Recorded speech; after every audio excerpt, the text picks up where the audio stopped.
ആഭ്യന്തരമന്ത്രി അമിത്ഷായ്ക്ക് എതിരെ കോൺഗ്രസ് രാജ്യസഭയിൽ അവകാശ ലംഘനത്തിന് നോട്ടീസ് നൽകി. സോണിയാഗാന്ധി അപമാനിക്കുന്ന തരത്തിൽ രാജ്യസഭയിൽ പ്രസ്താവന നടത്തിയ അമിത്ഷായ്ക്കെതിരെ നടപടി സ്വീകരിക്കണമെന്ന് നോട്ടീസിൽ ആവശ്യപ്പെട്ടു. കോൺഗ്രസ് ജനറൽ സെക്രട്ടറി ജയറാം രമേശാണ് അവകാശ ലംഘനത്തിന് നോട്ടീസ് നൽകിയത്. അനൂപ് ദാസ് ഉണ്ട്. അനൂപ്, എന്താണ് കോൺഗ്രസിനെ നീക്കുന്നത് സംബന്ധിച്ച് നമുക്ക് ഉടൻ അതിൻ്റെ കാരണങ്ങളിലേക്ക് പോകാം. എന്താണ് കോൺഗ്രസ് അവിടെ എടുക്കുന്ന സമീപനം?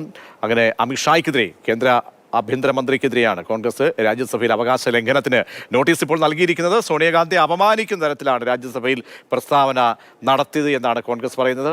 അങ്ങനെയെങ്കിൽ അമിത്ഷായ്ക്കെതിരെ നടപടി സ്വീകരിക്കണം എന്നാണ് ഇപ്പോൾ നോട്ടീസിൽ കോൺഗ്രസ് ആവശ്യപ്പെടുന്നുണ്ട്. അനൂപ് ദാസ്, എന്താണ് കോൺഗ്രസിന്റെ നീക്കം സഭയിൽ? കഴിഞ്ഞ ഒരാഴ്ചക്കാലമായി വിഷയങ്ങൾ സംസാരിക്കാൻ വേണ്ടി എഴുന്നേൽക്കുമ്പോൾ തനിക്ക് അനുമതി നൽകുന്നില്ല എന്നാണ് രാഹുൽ ഗാന്ധി പരാതിപ്പെടുന്ന വളരെ പ്രധാനപ്പെട്ട കാര്യം.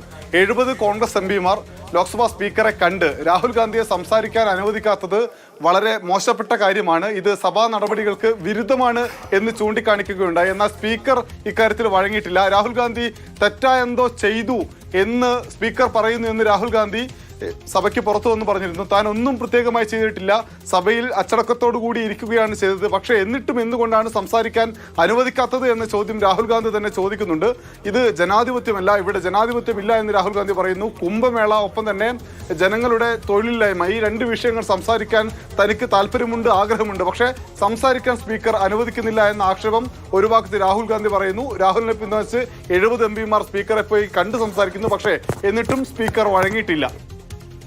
ശരി, അനൂപ് ദാസാണ് ഡൽഹിയിൽ നിന്നും വിവരങ്ങൾ നൽകിയത്. അമിത്ഷായ്ക്കെതിരെ രാജ്യസഭയിലാണ് കോൺഗ്രസ് അവകാശ ലംഘനത്തിന് നോട്ടീസ് നൽകിയത്.